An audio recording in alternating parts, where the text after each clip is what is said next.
Corey Ali, and I write science fiction and fantasy. My first fantasy trilogy, Weave the Lightning, came out this spring, the first book in it. Book 2 comes out next spring. And this is a Russian-inspired fascist state and magic from storms. And it follows a young female resistance fighter who's hiding a treasonous secret from the fascist state. I also have a PhD in physics and have been kind of a data science person as well. Excellent. All right, Walter John. Okay, well, I have been a full-time writer for over 40 years now, and have written quite a lot of stuff, but I have 2 series ongoing at the moment. One is the Quillifer series, which is high fantasy, adventure, sort of with a lighter touch. It's whatever the opposite of grimdark is. And Hope punk. the praxis, because I can't do the same thing over and over, I'm writing 2 series that have 2 completely different audiences. So this is the praxis, which is a far future space opera. It's basically war and revolution as seen through the eyes of star-crossed lovers.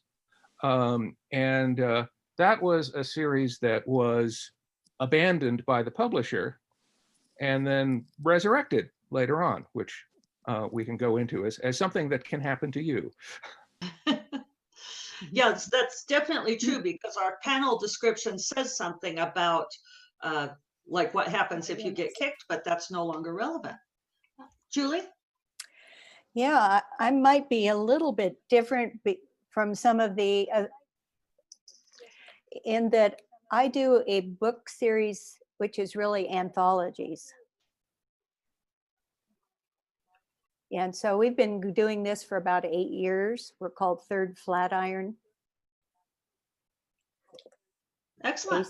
Based here in Colorado. I also write my own series. So I have a little,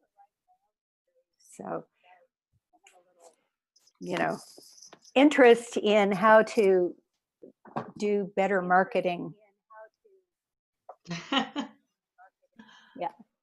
All right, and I was incorrect about the chat. If you choose, there is an option if you click chat that you can choose all panelists and attendees. So if you guys want to paste your website into the chat, I did mine as well. So thanks for taking the lead on that, Ted. I think at first our attendees had not arrived. Ah, They were let in late. I see. Mm. Well, hopefully they're all here now. I got the yeah, message that was ready to go. So we had all this great information that we imparted at the beginning. well, yeah, we told the Missed it. secret of writing a series. Oh, yeah. None of you can repeat it because we don't want to bore people by repeating it. So what I'd like to ask all of you next, and I'll lead off by answering the question myself so that gives you guys some time to think about it. But I do want to lead off by, since this is a discussion of how much or about planning a series, right, is how much of it that you really plan ahead of time. And I would like you to talk just a little bit about your process there, because for me, I am not a pre-plotter by any stretch of the imagination. I'm very far down on the Pantser, Gardner, Ripe for Discovery end of the scale. So for me, when I start a series, I literally do not know when or how it will end. That said, I've gotten better over time at trying to make myself think in terms of where I am in the first, second, and third book. And I've started applying some of the 3-act structure to my conception. If like I know that I've sold, for instance, a trilogy to trad publishing, and we can talk a little bit about the difference between self-publishing and trad publishing. But like if I know I have a 3-book contract with the same hero, heroine, and a particular arc, then I try to treat them as book 1 is the first act, book 2 is essentially the middle, and book 3 is the third act and climax of the overall arc. So I'm curious to know how each of you conceptualize or don't. And this time I will start with Julie. Well, I would say that in my own series, I have I have an overarching view of a phenomenon called the unwinding, which is kind of a multi-universe disaster. And so when this book came out and reviews came in, there were various people who really liked certain characters. And so I said, oh, I've done a good job on those characters. And so that's where some of these follow-on novels are going, to expand on their lives. So I haven't really written an overarching thing because, you know, some people write trilogies and some people write 8-book series and go on forever.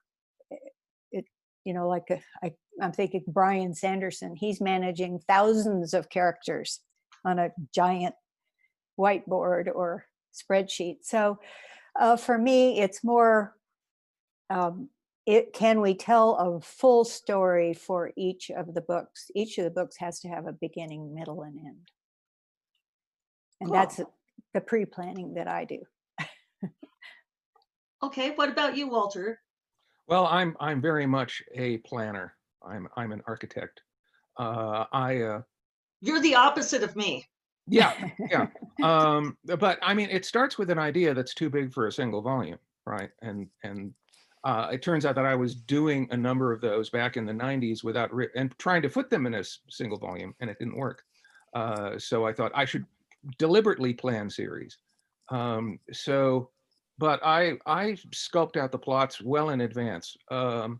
And for the Praxis books, the original 3, I knew the last line of the last book before I wrote the first line of the first book. You people are so scary. Yeah.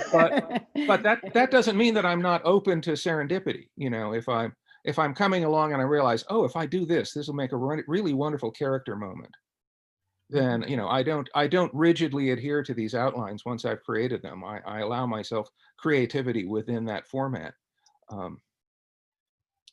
And it works for me. And sometimes it really is serendipitous. I took a walk a few years ago, and the walk was, I don't know, an hour and a half or something. I live in beautiful countryside. And when I came back, I had the entire Quillifer series, all 6 books, the names of my characters, and the whole plot.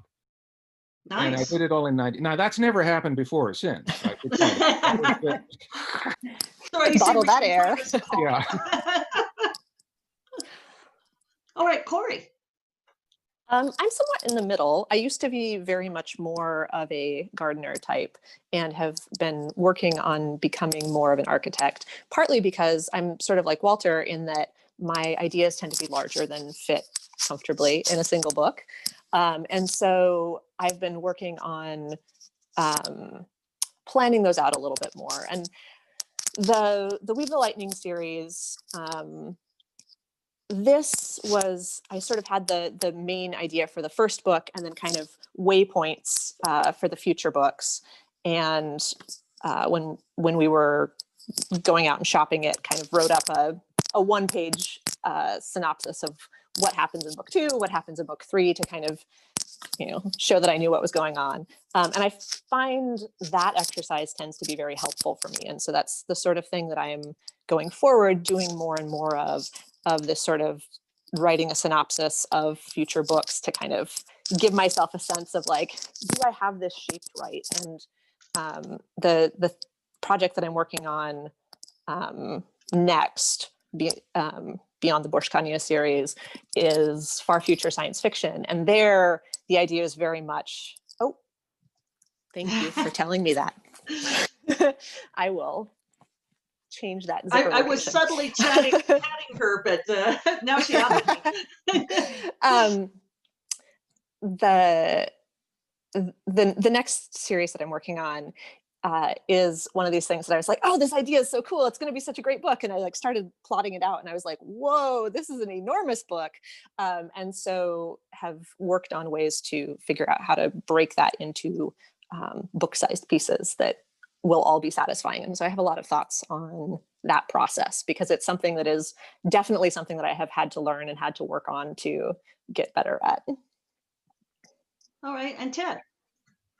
Well, for my cyberpunk series, I decided early on it would be a trilogy because think as Walter mentioned, I think it was Walter, there was too much story to pack into one book.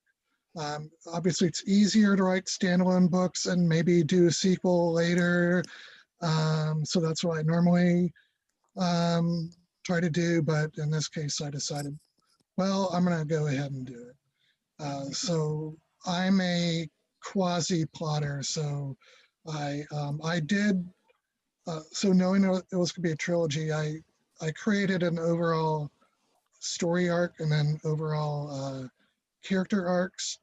And then I identified what the major plot points were, and I wrote synopses and long synopses, and then created the characters and really fleshed out the characters. And then that was about as much as I could do for the whole trilogy. Then I went in and did it book by book, and there I did not quite an outline, but a very detailed synopsis. And because as I write, it changes a lot anyway. So if I were to write a really detailed plot, then it would be for naught. And I also was also, by the time I got to the third book, anything I would have really plotted out in detail, so much would have changed in the first two books. So much changed in the first two books that was what I had originally thought for the third book was largely irrelevant, except the general gist of how it would end. So I guess it's kind of like having a map, having a destination in mind, and having a map, but not really following the roads that you mark out at the beginning, but knowing that you can take other roads. I don't know if that makes sense, but that's kind of how I did it. That's one of my critique partners described my process to me as in a very similar way, that like, I know I'm driving from Seattle to New Orleans, but I'm not exactly sure how I'm going to get there. And I know I'm going to have to cross the Rocky Mountains at some point. I might get stuck in St. Louis for a while. That's about how it works out for me. Yeah. I was going to mention that as I've grown in my writing chops and stuff, I've studied more about different ways to plan and plot. And a book that I really enjoyed was called Save the Cat and How to Write a Novel. And it talks about various points at which you should reach something interesting at 40% and be sure and wrap up your climax by 90% and stuff like this. So it helped me add some structure to my planning. Yes, having a good idea of how stories work really helps. I compare it to like creating the arc of an entire 22 episode TV series, right? I mean, you may not know what's going to happen in all of those 22 episodes because a lot of it's going to be farmed out to freelance writers and stuff. But you sort of, if you have an idea, okay, you need a big reveal right on episode 3. And you need a big action scene in episode 10. And you need a huge tentpole scene in episode 18 that will give you a misleading idea about what the climax is going to be in episode 21. Yeah. Generally, if the episodes are connected, if it's sequential, it's not random like Seinfeld, then you need to at least have a brief one sentence or paragraph as to what happens in that episode, I think. And, so Larry Brooks is another one who wrote this story engineering, and that's similar, where you have plot points at particular times. And I think that all comes out of screenwriting, which is where I started out. Actually, was in filmmaking and screenwriting, and I don't think you need to be that rigid in writing novels. It doesn't have to be at exactly, you don't have to have your first plot point at exactly the 25% location. And I think you have a little more leeway, but the general, the general idea that you do need inciting incidents and you do need turning points and a climax and that sort of thing. those will serve you well in writing stories because it's Yeah, actually written. I It's sort of very- recommend knowing where the tentpole scenes go, because I've read a lot of books by really promising writers, and one of the problems is that new writers don't get edited anymore. Right. I want to give Corey a chance to speak to this too, but Walter, would you take a moment to define a tentpole scene for those who may not know? Okay, that's like a big reveal, a big action scene, um,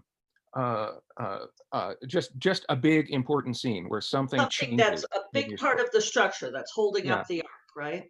Yeah. Yeah. A reveal, a revelation, a big action scene, just something that will change the story, that will propel the story in a different direction from where you think it's going to go, because it has to be that big. Okay. Okay. But Corey, what are your anyway, my complaint was I read a bunch of books, and they started off great, and the endings were fine, and in the middle were 200 pages where nothing happened. the dreaded I mean, just sagging middle? nothing happened. You could have cut those 200 pages out and it wouldn't have made any difference to the story. So I think that's something that plotting in advance will help you avoid.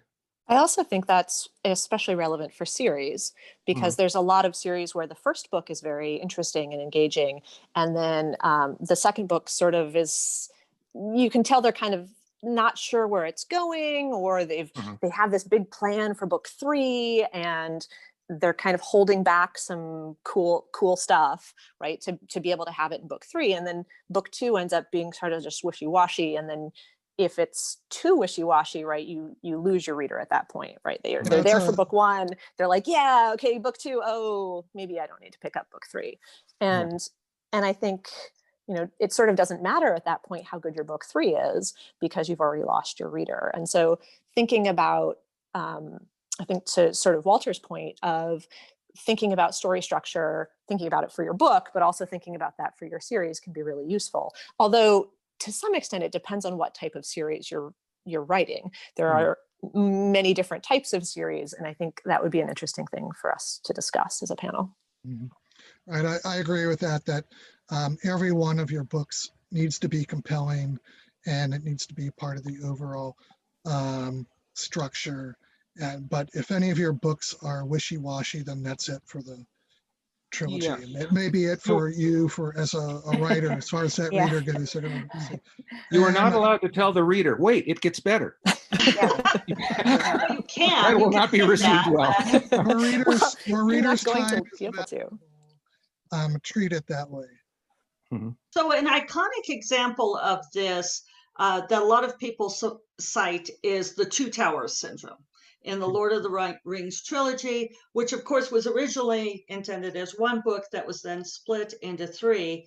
But in the Two Towers, not a whole lot happens. There's a lot of meandering from place to place, but really all the setups in book 1, all the climaxes in book 3.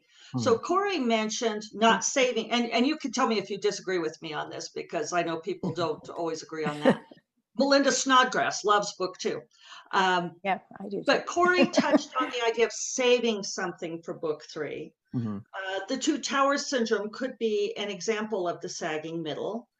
Walter says that the solution to this is to plot ahead of time and make sure that you have your tent pole in there.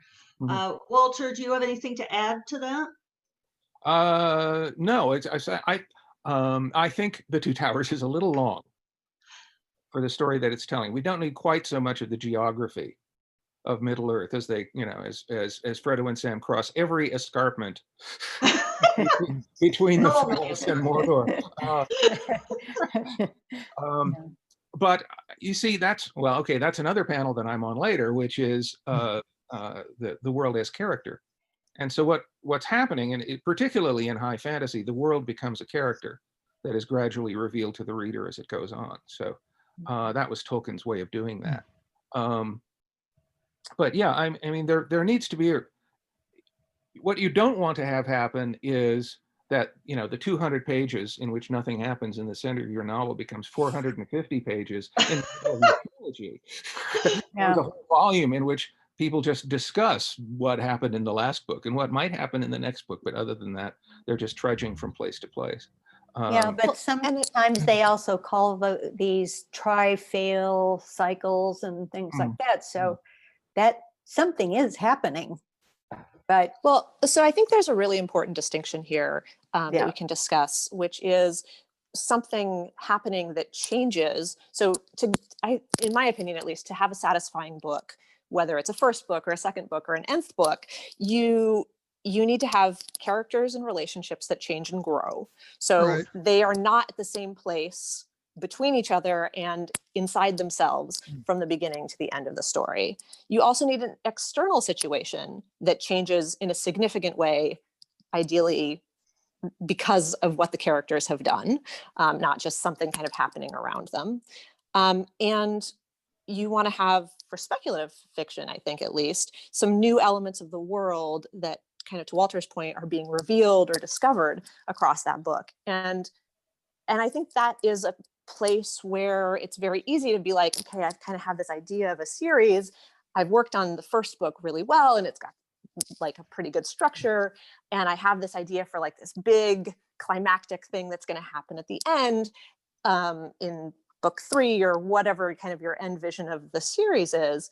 And figuring out something that can have that satisfying shape, that has that beginning and that end, and characters have changed and grown, their relationships have changed and grown, something external has changed in the situation, so that in book 1 they fought this kind of problem, and in book 2 they fought a different problem, rather than just kind of reprising book 1.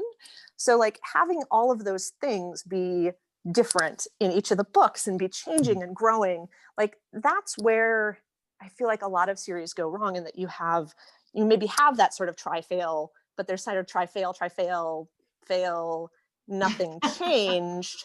And like you can have a fail, right? Like sort of what Walter was talking about, if you have a act 1, act 2, act 3 books, right? A lot of times act 2 ends on kind of a downer. And so book 2 can end on kind of a downer and be like, oh, well, shit, we tried some stuff and it failed. But like it needs to bring the people to a different point. Those characters need to change their understanding of the world, their understanding of the problem, their understanding of each other, in order for that to be satisfying as a reader, and to know that book 3 is then going to launch into something totally different, right? Like you're not just going to have, oh, well, that was kind of what we did in book 1, and in book 2 we kind of did the same thing, but like with slightly different set dressing. Like that's not nearly as satisfying. You need Ted, you were saying lead-ins to something? I forgot what I was originally going to say, but I was going to say that each book also should lead into the next one. So even if you have a downer in the end of book 2, you have something that leads into the next book. I mean, I think of the second Star Wars movie, which ends in a downer, but that they're going off and they're going to move on. Yeah. It can be a downer, but it should be a suspenseful downer. It should have Yes. suspense that will get the reader onto the next volume.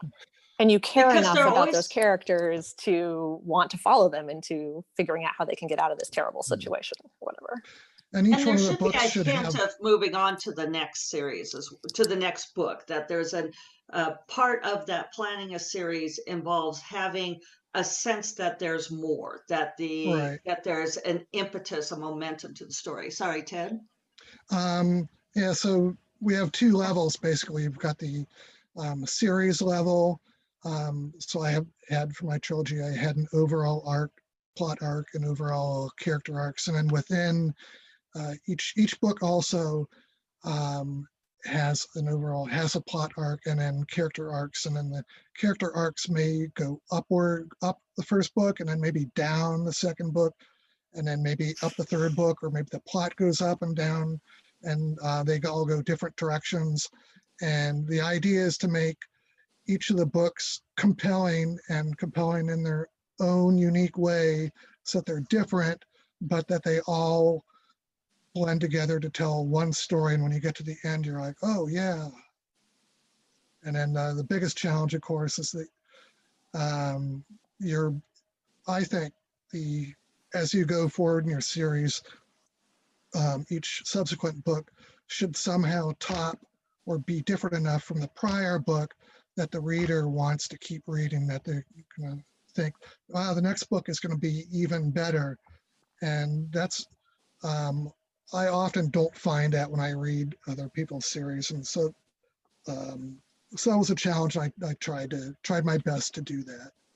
So let's talk about that. Let's talk about the series that goes on too long.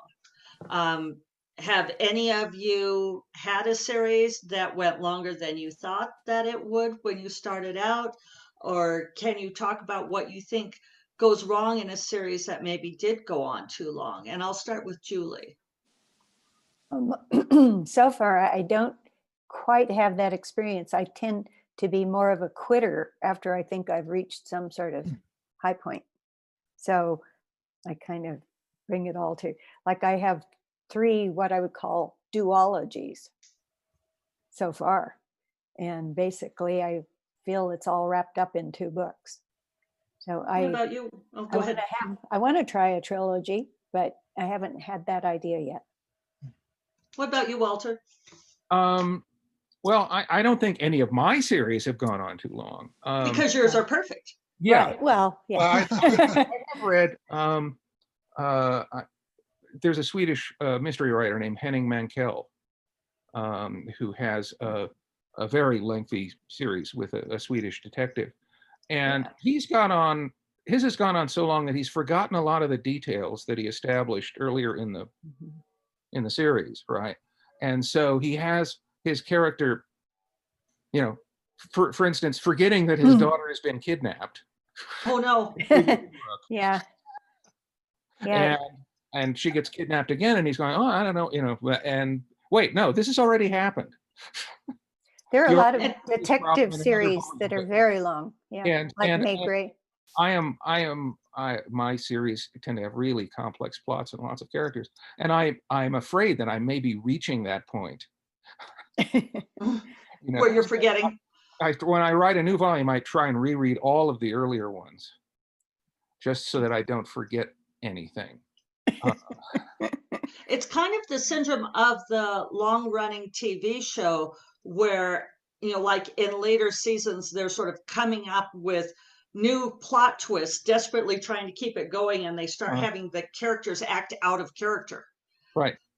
And for example, or they start doing fan service. Right. Right. I mean, the whole series is based on the sexual tension between the male lead and the female lead, right? And then everyone's, oh, they really need to get together. So then, you know, they finally do get together and they decide to get married, and they spend like 8 episodes on the wedding. Yeah. You know, and all of this, and it ends up destroying the series because Right. it was built on the fact that these people were not sleeping with each other, but were really attracted, right? So, you know, often giving the readers what they want is the wrong idea. I think this brings up a really Readers want that, but they really don't. Yeah. I think this Corey? brings up a really interesting point that we've sort of talked around, which is different types of series, right? And I think the question of does the series go on too long and kind of what are the pitfalls there is really interconnected to what type of series you're writing, and kind of thinking of that ahead of time to say, like, to kind of be deliberate of like, this is the type of series I'm writing. So the way I think about it are there's sort of 3 types of series. There's the episodic series, which is your sort of classical mysteries series. You've got the detective, or in speculative fiction, a lot of times it's like a lot of urban fantasy series are kind of that way. There's a problem that needs to be solved, or a monster that needs to be fought, or something like that. But each book sort of stands on its own.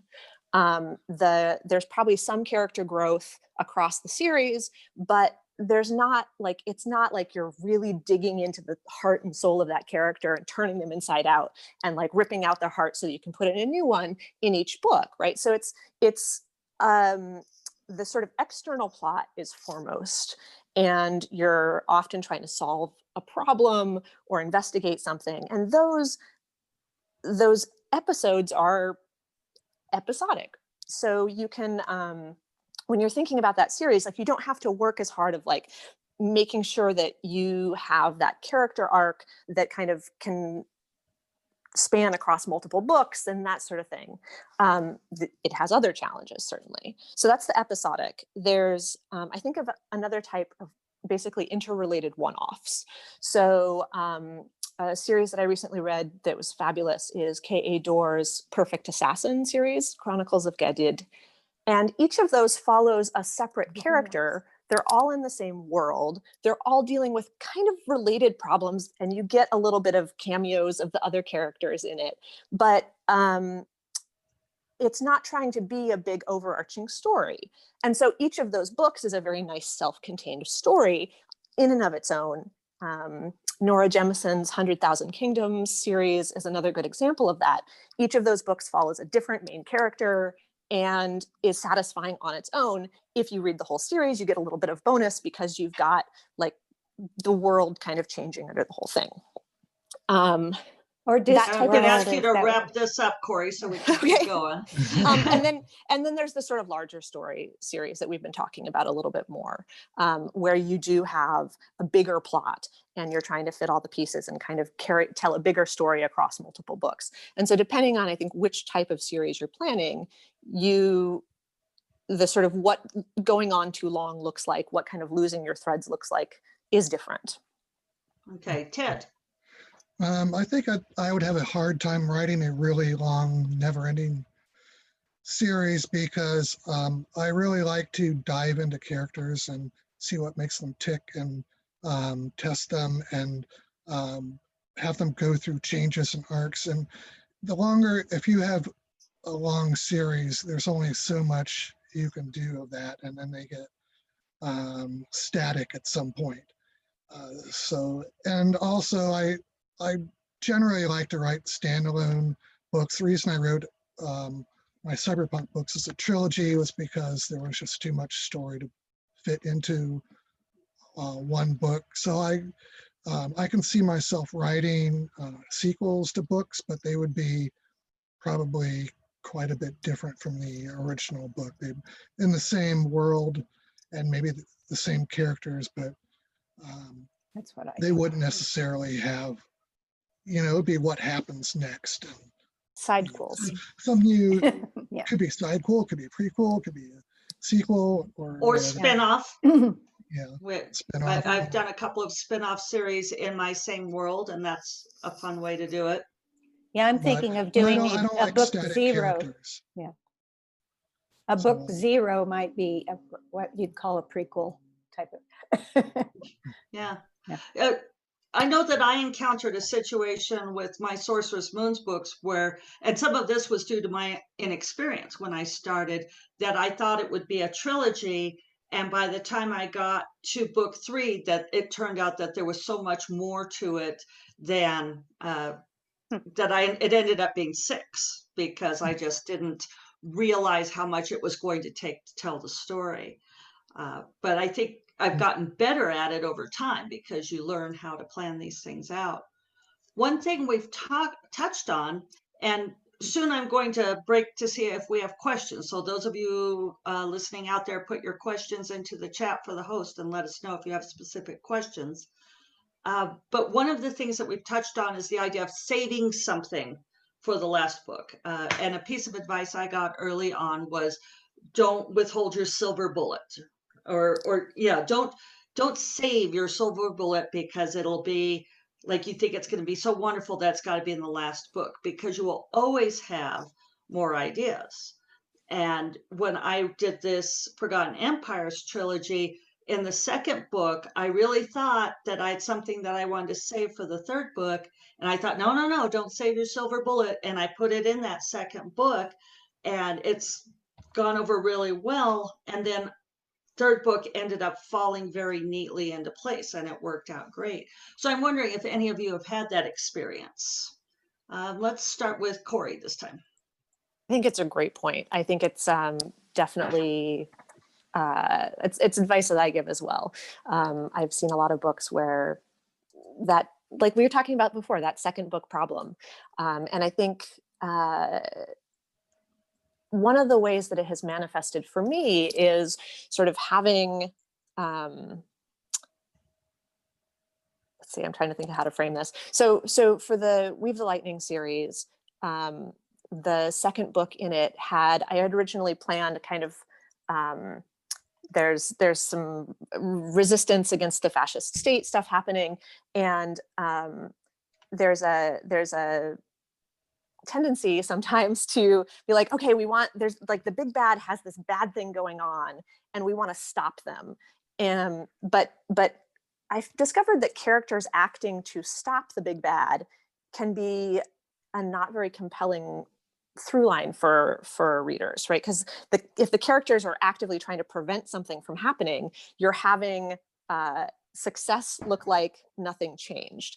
And so I think that's kind of another facet of that, not saving your big reveal, your big success, your big change for the end, is making sure that you are actively working towards a change in your story. And that can be bringing that exciting thing from book 3 forward to book 2, and even asking yourself, like, this thing that I planned or thought I was going to do for book 2, does it need to happen, or was it sort of treading water until I could get to that big reveal?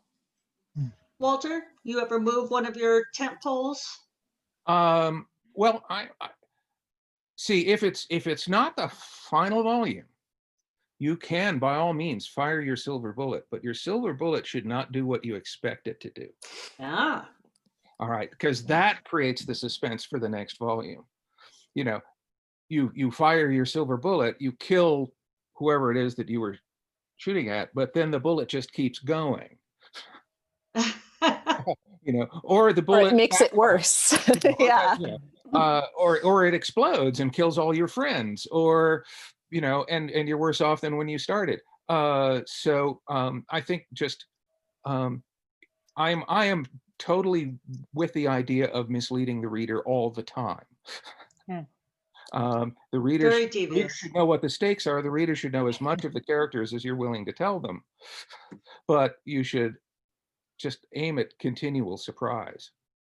Oh, well, that's a question of mine. Is I always hear that you should have a theme for your series and that all of your books should kind of tie into that theme. And that's such a nebulous term for me. What do you think of when you think of a theme? I mean, are you talking about the types of series it is, like the Quest series, or that I'm going Corey to was hold talking on about? that question for a moment, Julie, because I want to give Ted a chance to answer Oh. the other question. So I try to save something big for every book. Have so for my cyberpunk trilogy, since I planned it out ahead, sort of, I mean, roughly planned it out. So it sort of follows change theory as articulated by Bill Moyer, who is this social change theorist. So Whaley, who's this journalist, and her hacker friends are trying to bring down this giant media corporation that's basically controlling the world. And by revealing what they've been doing and revealing how they've been working with these corrupt politicians. And so Whaley thinks that when they succeed at that, then the pieces are going to fall in place, and this corporation is going to come down, and the corrupt politicians will be voted out of office. But in the second volume, we find out that it was just a temporary blip for them, for this corporation, and so they're still so powerful that they can fight back, and they're still really powerful, and they have mercenaries and police at their disposal. So that's basically kind of an Empire Strikes Back scenario.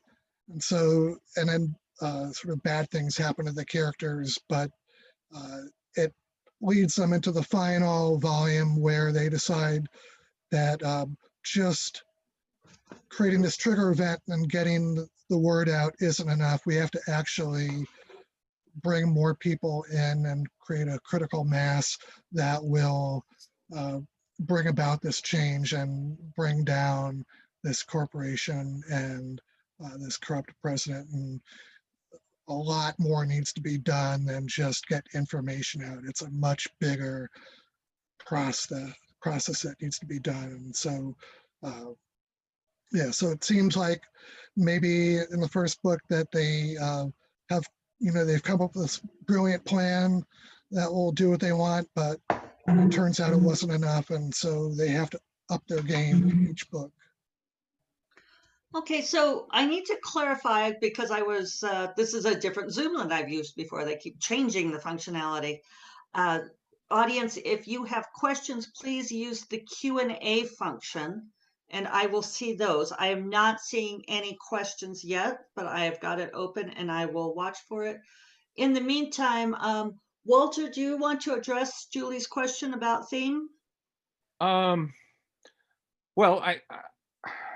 I think a theme is sort of, the elevator pitch. It's like my practice series is War and Revolution as seen through the eyes of two star-crossed lovers. Okay, that's So like a log line. the elevator type- pitch. That's yeah. yeah. My Quillifer series is being the smartest guy in the room isn't enough. Okay, Quillifer is the smartest guy in the room. He's always the smartest guy in the room. But as he grows older and accepts more responsibility and learns more about the world, he realizes that being clever just won't entirely cut. I would consider that more of a theme than your first example, which is more of a plot summary for an elevator pitch. I think it can be both.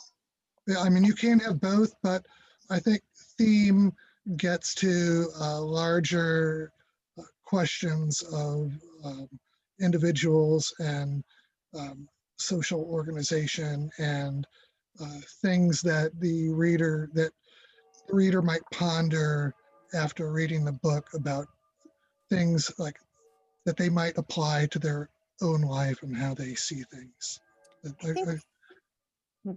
I think theme can be really useful in terms of planning your series, in terms of helping you make choices. And I think theme is one of those things, for me at least, that doesn't typically jump out to me early on.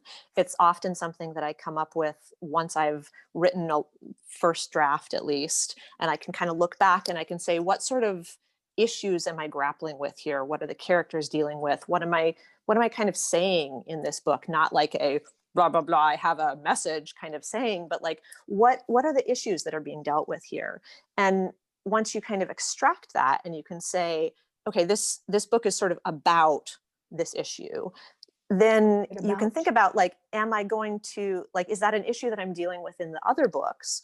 And if so, then like you can kind of choose, make choices if you're like deciding between, do I go take the route to Santa Fe or do I take the route to Michigan? Like you can say, well, this one seems more aligned with my theme. And so I think in that, from that perspective, theme can be really helpful in planning a series or planning a revision. I also find it very helpful for that. I sort of get to theme by having the characters having different worldviews and different viewpoints, and then they clash with each other.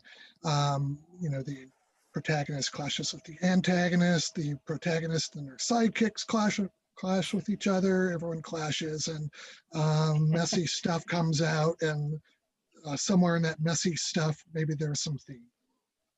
So I don't know I think you had something more to say, Walter, but we have a question from the audience, which is, how do you determine if your theme is large enough to sustain multiple novels? So I'm going to start with you there, Walter. Well, and feel free to include I was watching the presidential debate, so feel free to include your rebuttal to the previous.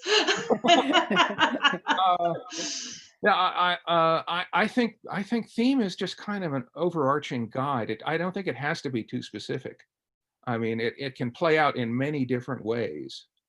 So, that my star-crossed lovers are going to have this very complex relationship that is going to go on for a dozen books.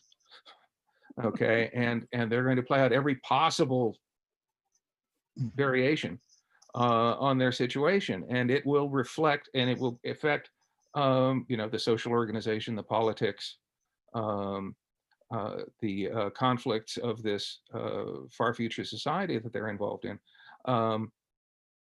And there's a good deal of discussion over what sort of society they want and all of that. But that's not necessarily my theme, I think. I just want to Mm. have a really huge story. And I don't think you need to have just one theme. Yeah. I think the longer your series is, the more themes you can have. In fact, it might be a good idea to introduce a new theme in each book. Mhm.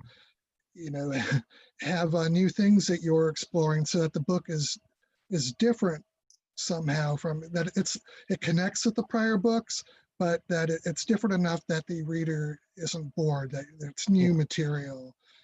And certainly if you have 3 or certainly 10 books, that's enough plot and character interactions where you can explore all kinds of different things. Oh yeah. And I'm going to jump in there and say, and I'll come back to you, Walter, that I think theme is different than having a story big enough for multiple books, because this kind of comes back to what we were talking about, like with the TV shows and so forth, that if you've run out of things to happen too soon, then you get yourself into trouble. But when you have an idea like Walter's talking about, star-crossed lovers, which is often what I write about, if it's a relationship that takes a very long time to sort out, and there's a great deal of political machinations all around that, you're like not having to try to think up something bigger and badder to happen to them all the time. You need it to have that kind of scope. Walter, did you want to add to that? And then I'll go to see if No, I Corey or think Julie you've have. expressed my sentiments very well. Thank you. Yeah. I think you Good got to discussion. the nub of what I was trying to say, so thank you. All right. Julie? Yeah, I think that's a very good discussion, because a lot of times I run into a certain theme, but that's not where this book is heading. So that the fact that I can introduce something that is related, but not exactly in it, like family and love and those sorts of nebulous terms, can be useful as themes without, affecting where your plot's going. Anything to add, Corey? And theme and scope, kind of Yeah. like you were saying, Jeffy, like those are different questions in a way. You can have if your theme is family, you can have a very small story that treats on family, or you can have an epic series. And so theme, I think, can be useful for helping you make decisions along the way, but it's typically not going to be something that determines the size of what you're writing. So I want to go on in lieu of further audience questions, because there's something that we've touched on, and I think it's worth exploring, because it's about what kind of publishing path you choose. And I think that we have a mix here of self-publishing and traditional publishing. The panel description was kind of set up with a traditional publishing bias, which is like, what happens if your publisher decides no longer to publish your series, and are you happy to stop there? And I could say for myself that with my Uncharted Realms series, my publisher stopped after 5 books, and I was able to keep publishing the series because I had more story to tell, and I had an audience that wanted more story. So I was able to self-publish the rest of the series, and it's great to have that option now. Does anyone else have a similar story, or is anyone doing hybrid publishing like I that? have lots of similar stories. Yeah, me too. Because up till the present, every series that I've ever written has failed. Okay, and the reason for that is publishing changes, and publishing changes really fast. So if you, for instance, 10 years ago, lots of people were writing urban fantasy. Okay, and they had urban fantasy series going, and some of them were quite successful. And then suddenly the publishers decided, we're not buying urban fantasy anymore. Urban fantasy is over. And they applied this rule across the board. And It's dead. had very successful careers up to that point, suddenly didn't have a career anymore. Yeah. Well, I had a series pulled by a publisher, so I've had that experience, and I've also done self-publishing. And the main thing I would say about self-publishing is you still have to put in the expense that a traditional publisher would have put in, which is. So Yeah, and a lot My, of my publisher, so I sent them the first book and they really liked it. And I said that it was part of a trilogy, but I only got the contract for that one book because, they didn't want to pay for 2 more books. But then it did okay. So then they decided, all right, you can finish the trilogy. good. Success. Yeah, Yes. Walter, had It's you only three- finished it's what only you were 3 saying? books. Oh, Also, Walter, did it you takes- finish? I'm sorry, where? Did you finish your story before? Well, I have a different but related story. Okay, I'm going to ask you to hold it and Okay. give Corey a chance to Okay, to sure. respond. I'm pretty early in the process. So the Weave the Lightning is the first series I have published. I have gone the route of waiting for traditional publishing and not doing the self-publishing route, but we'll see what happens with this book. They've bought the first 2 and the third one depends on how the first 2 go. There you go. All right, what's your story, Walter? Well, it's kind of pretty well established that it takes 4 or 5 books for a series to really catch on, I think. And publishers are rarely willing to go to that extent anymore. I've found that everything depends on how well the first book does. Okay, if the sales of the first book are disappointing or, not as big as they thought they were going to be, then they will very often just write the rest of the books off. Yeah. And do nothing for them. I mean, they're contracted to publish them, so they'll do that. That happened with my Praxis series, my Star-Crossed Lovers in the Future series. The first book, the sales of the first book were disappointing. The sales of the second book were twice those of the first book. Okay. And I'm going to ask you to wind up because we're about out of time. So Okay, and they trashed the series anyway. And then 10 years later, they got a new editor who went and looked at the sales figures. They'd all stayed in print. They all went through multiple printings. But for some reason, they wouldn't consider buying anymore because they made a decision back in 2003 that they were not going to. And finally, we got somebody in 2014 who was saying, I think I will overturn the decision from 2003 because all those people are gone now or dead or whatever. So now I'm writing more of them. I could have done that 10 years ago, but no. yeah, Yeah. Better late than never. Yeah. that's right. Well, thank you all for participating with us today.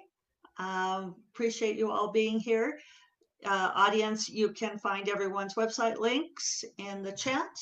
And I imagine people will be hanging out through the weekend on Discord and so forth. So feel free to chat people up. All All right. right. Go Thanks forth so in much. series. Thank you for coming. That's right. It's been terrific. Good to see Learned you. a lot. Bye, Great guys. everyone. Bye. Thank you. All right. Bye-bye. We'll see you.